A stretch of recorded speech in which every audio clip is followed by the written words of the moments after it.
I would like to start by introducing Mr. Loic Fauchon, who will make some introductory remarks, followed by Ambassador Park from Korea, and then Dr. Han Sung-so, who will give us our keynote address. We will then move into some case study discussions from our 4 case study presenters, and then our panel discussion, which will involve Mr. Edna Malewa from South Africa, Brice Lalonde, Jay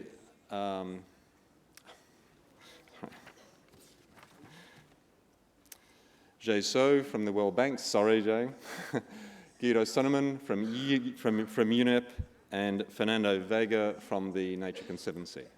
So without further ado, I'd like to invite Mr. Fauchon to make some introductory remarks.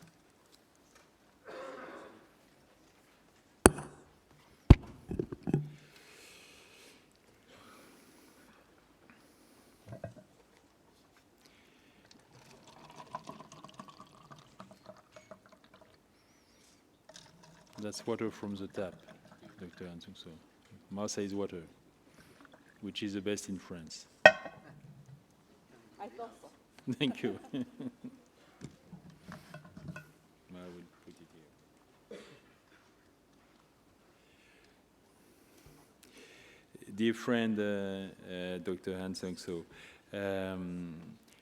ladies and gentlemen, good morning, everybody. Bonjour à tous. Je voudrais saluer particulièrement, c'est un grand plaisir pour moi aujourd'hui d'accueillir à nouveau à Marseille le Dr. Han Sung-so, ancien Premier ministre de Corée, mais pas seulement un ami, mais aussi avec Angel Gurria, ceux que je considère comme étant les 2 pères de la relation entre la croissance verte et l'eau. Et je voudrais dire quelques mots très rapides avant de laisser la place aux experts qui sont sur cette tribune. Nous l'avons dit avant ce forum et à l'ouverture de ce forum, nous sommes aujourd'hui à un carrefour sur la route du développement des sociétés humaines. Et je crois que ce n'est pas excessif de dire que nous avons quelques hésitations sur la route à prendre, sur la route à suivre. Est-ce que nous allons d'un côté, nous continuons à avancer sans regarder les dégâts collatéraux que nous avons pu causer ou qu'a causé le train parfois d'une croissance excessive, démesurée, ou est-ce que, c'est la question que nous nous posons tous, est-ce que nous pouvons trouver une route qui soit celle d'une progression plus mesurée, qui soit basée sur la prise de conscience qu'il faut maintenant partager beaucoup plus harmonieusement, notamment entre l'homme et la nature, et c'est un des grands enjeux de la croissance verte, que ce que nous n'avons pas fait depuis un siècle. C'est-à-dire une croissance qui puisse valoriser le genre humain, qui en même temps n'oublie pas de répondre aux besoins élémentaires pour l'eau, pour l'air, pour l'énergie. Et puis en ayant bien présent à l'esprit qu'entre ce que nous disons dans des salles comme celle-ci, où nous sommes confortablement installés entre personnes qui avons la chance de bénéficier de l'essentiel, et puis l'habitant d'un bidonville de Nairobi ou d'une brousse, eh bien, il y a un énorme fossé, et ce fossé, nous ne devons pas oublier que notre mission, c'est d'essayer de le combler. Alors, est-ce que nous pouvons mettre en même temps en œuvre une croissance qui n'épuise pas la nature, une croissance qui sache restituer au milieu naturel ce qu'il nous a donné hier et ce que nous devrons lui rendre demain pour les générations futures. Une croissance qui soit respectueuse, qui fasse une meilleure place à l'équilibre des écosystèmes. Voilà un des enjeux des réflexions que nous menons depuis déjà un certain temps. Tous, une croissance qui ne soit plus basée, je l'ai dit lundi, sur le pillage, mais qui soit basée sur le partage. Une croissance qui fasse que l'enrichissement de l'homme dans tous les sens du terme, ne se fasse pas sur l'appauvrissement de la nature. Voilà, cette croissance verte, puisqu'on l'appelle ainsi, mais peu importe la couleur, c'est une croissance équilibrée. Ce n'est pas une révolution verte, mais c'est un équilibre entre le court et le long terme et entre l'activité humaine et la survie du milieu. C'est cela l'équilibre futur de la planète. Alors, nous avons indiqué, nous avons dit avant ce forum, et nous ne cessons de le dire depuis le début, que certes, il n'y a pas de développement sans eau, mais pas toute l'eau pour le développement. Et ça, c'est aussi une thèse plus nouvelle depuis quelques années. C'est ainsi qu'il nous paraît que se pose le futur de l'eau.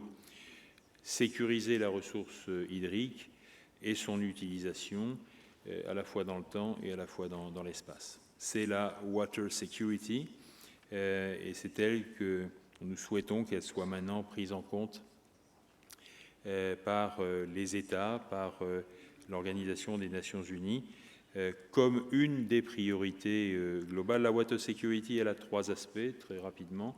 La sécurité humaine, qui concerne les besoins essentiels, celle qui demande à ce que l'on puisse disposer d'une eau suffisante pour nourrir d'un côté, food security, soigner de l'autre, water for health.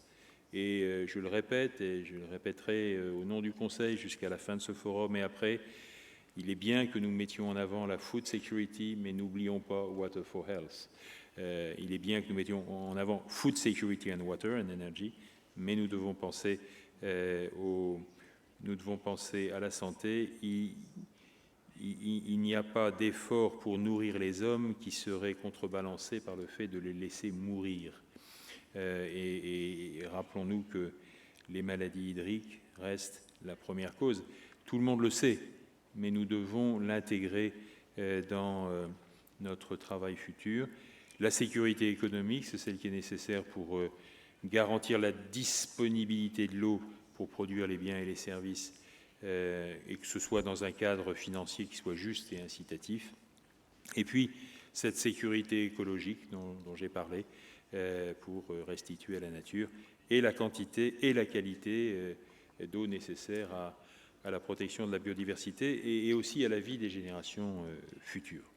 Voilà, c'est cela qu'il y a autour, derrière, à côté de la croissance verte. Alors, depuis 3 ans, le Conseil travaille beaucoup avec cette question et quelque part, nous nous sommes rencontrés avec le gouvernement de la Corée et l'OCDE quand nous avons compris que nous étions à travailler sur les mêmes pistes. Nous avons signé il y a 1 an et demi, grâce à l'appui du Dr Han Sung-so, qui préside également l'Institut pour l'économie verte international de Séoul. Nous avons signé un accord pour mettre en commun nos capacités, nos moyens, un accord sur plusieurs années. Et la première réponse, c'est ce rapport que vous avez, c'est l'executive summary de ce rapport qu'on a dû vous donner à l'entrée, qui est la première étape de nos recherches sur ce sujet, qui va vous être présenté, qui sera largement évoqué pendant cette matinée.